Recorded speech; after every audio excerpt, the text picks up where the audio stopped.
Hey you guys, welcome back for another video. As you know, I'm going to be talking about everything we have done in the month of January right here. Okay, so my nerves are up, you guys. It has been a day already. It is January 30th as I am filming this, and it's a little bit past like 1 o'clock, and my mom nerves are definitely frayed. That middle child, everyone always says the middle child is the difficult one, and I will say sometimes that is definitely true. Meltdowns and all sorts of things happening here today, but we did get through what needed to be done. But man, was there a lot of headbutting. So homeschooling is not always calm and tranquil, but you know what? I got through this day and I'm able to make this video with you, and for that I am grateful. So let's get to some more positive stuff about what we've done here in the month of January. So first and foremost, I couldn't wait to get back into the swing of things in January. We always school like almost all the way up to Christmas, but like December completely fell apart. And so that week between Christmas and New Year's, I was already chomping at the bit to get back to consistency with our homeschool days. So I was just like ready to go. So also with the new year and reflecting on my desires that I wanted to achieve here in this coming new year, I really thought about my homeschool and what I wanted to maybe tweak or change. And I came to the conclusion that I really want to do more interest-led learning. Some people call that unschooling, but I still need a bit of structure, like always teaching math and language arts, and then just kind of letting everything else be a bit more interest-led. But yes, I am trying my very best to be more hands-off with my kids and just nurture them through some of the things that they're interested in now that we are in the thick of winter and things are just going a bit more slower. So what really helped me in this mindset, so you know, if you've watched any of my previous review videos, I usually share a read aloud that our family really loved for the month, but I don't really have one of those for January. What I do have is a book that I read on audio, and it has really, really helped with my mindset and just learning a lot about brain science and allowing kids to be interest-led. And that was Changing Our Minds by Naomi Fisher. She is located in the UK, and her book was really, really wonderful. And my hope here in the next week or two is to have my husband listen to it, so we can kind of be on the same page with that. But this was a really amazing book. So if you are definitely interested in interest-led homeschooling, unschooling, and then also learning the science behind it, this is a really wonderful book. Another thing I've been trying really, really hard to do is not be a control freak. In some areas, I am really cool and laid back, and then in other areas, I certainly am not. So this whole month, I've been really trying hard. Again, this goes with like the interest-led, just kind of letting the kids do what they do. I've been just really trying to allow the kids to do the things that they want to do relatively around the time that they want to do it. So cooking their own meals has been like a very big thing that the kids have been really wanting to do. So we've definitely, my husband and I have been letting them cook their own meals and just really get those life skills in, and it's been very enjoyable for everyone. So I really wanted to share with you guys something that Eden and I that we started this month, and it's been very enjoyable for the two of us. Eden is my 9-year-old. She'll be 10 here in the fall. And this is not my idea. I got it from the homeschooling magazine, Practical Homeschooling, that's what it's called. Practical Homeschooling magazine. And the article is written by Stephanie Waldock from The Waldock Way. She has a YouTube channel here. And It was perfect. Definitely a part of like that really fun, interest-led kind of thing. My daughter is extremely creative. She loves to draw, paint, like anything art related, that kid wants to do it. But I noticed she's been just kind of struggling with spelling, and she really does not like the spelling curriculum that I chose to try to help with that. She's just like not into it, and I don't blame her. It is really cut and dry. And so I felt so privileged that I found this article with Stephanie Waldock doing, it's basically scrapbooking, but it's memory books too. I got a book from Walmart that is blank pages. It's really thick in the art section. It was about $8. And I went through my phone, and for the entire month of December, I printed out all of the activities and fun things and the people we saw from that month. I printed them through my Walmart app, and we're doing one for her and we're doing one for me. So in my book, I am more doing like tracking what we did in our homeschool, as well as, you know, memories and such. But for her, it's just, you know, like all the places we went, all the fun things we did, you know, if she did cooking or if we went and visited friends, whatever. So we are gluing and taping with like washi tape all the pictures, and then she's writing the captions. So we sit down and we do this together side by side. I finished mine like in one sitting.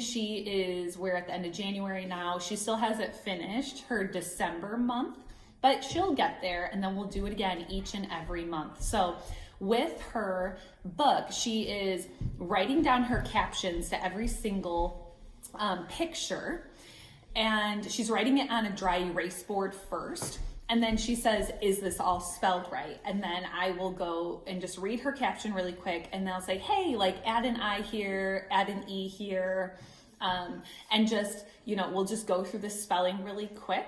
And then she will then rewrite the caption right beside her picture. And it is such a fun and creative way for her to not only do copy work, but work on her spelling and her handwriting, and just a really fun, creative way. So I'm sharing that with you because it has been extremely rewarding, but also an extremely effective way for the kid.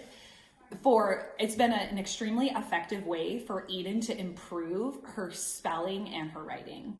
Another thing with Eden this month, we started editing her writing project together. So we do a Brave Writer for Eden. That is her LA curriculum that we do, and it works perfect for her. Again, it's just a really great program.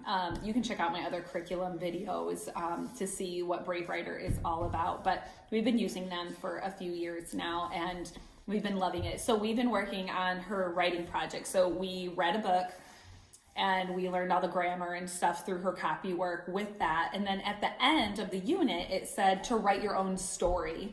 And then, so she did. She came up with characters. She illustrated what those characters looked like. She wrote a whole story. And now we're sitting side by side, and we are editing her story. I am coaching her. So I am asking her, do you want my opinion on this editing? Not only are we correcting like her spelling and her punctuation and things like that, but we're working together, which I love about Julie Bogart, who is the creator of Brave Writer, with coaching her through the writing process. Instead of saying, this doesn't make sense, I would read the sentence to her, and I was like, does that sound right? Do you think maybe we should add more descriptive, language or some more details or something? And then she will tell me either yes or no, because this is her creation, and I don't want her to feel defeated that I'm changing it. And so by sitting with her and going through it and correcting the spelling and whatever, and offering or just asking her if she wants my advice on how to make it better, It's been a really positive experience for us. So we are still working on that. We're probably going to be working through that writing project, like editing it all the way through the month of February. And I can't wait to show you that end product here in the coming months. So my little guy, that interest-led learning, he got a drone for Christmas, and he has been teaching himself how to fly it. It's like a legit drone. He's 5 years old, and he's obsessed with it, and he's been doing just a really fabulous job. So he's been really focusing on learning how to operate his drone and doing flips with his drone and all sorts of things. And then he's also been really doing well with progressive phonics. I shared this with you in a video, I think a month or two ago. Totally free, progressivephonics.com. And it's a very, very gentle approach to learning how to read. And with him, I just wanted to be as gentle as possible. And it is totally working. It takes 5 minutes, and he's really proud of himself. So check out progressivephonics.com, and we've been doing it with Eli now for the entire month, and we have had really good success. So towards the end of this month, like a week or so ago, Eden tried 2 awesome classes. One was through our local art museum. I live in Northern Illinois in the Rockford area, and the Rockford Art Museum had homeschool drawing classes. And so Eden wasn't necessarily interested in taking it, but I told her, how do you know that you're not going? She thinks she kind of knows everything, which kind of gets frustrating. Please comment below if you have a child that thinks they know everything and they just like don't want to try new things. That gets really frustrating pretty fast.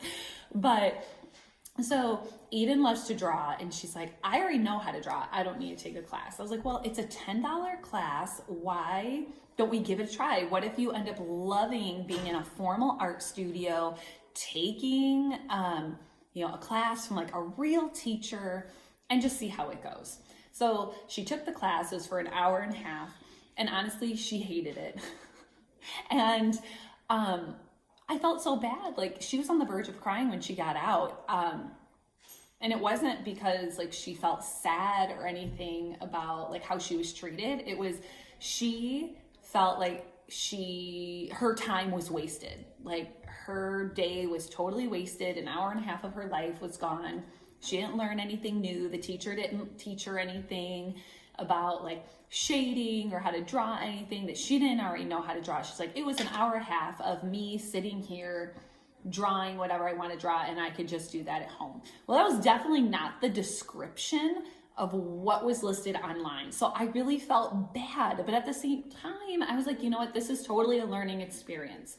Now we know we don't want to do these classes anymore, and it really wasn't for you. So we got something out of it, even though it wasn't that positive, she at least knew she tried it, and now she knows she's not missing out on anything. But on the positive side, our local children's museum, which is the Discovery Center, it's science-based. She tried the homeschool science classes through there, and she loved it. It was awesome.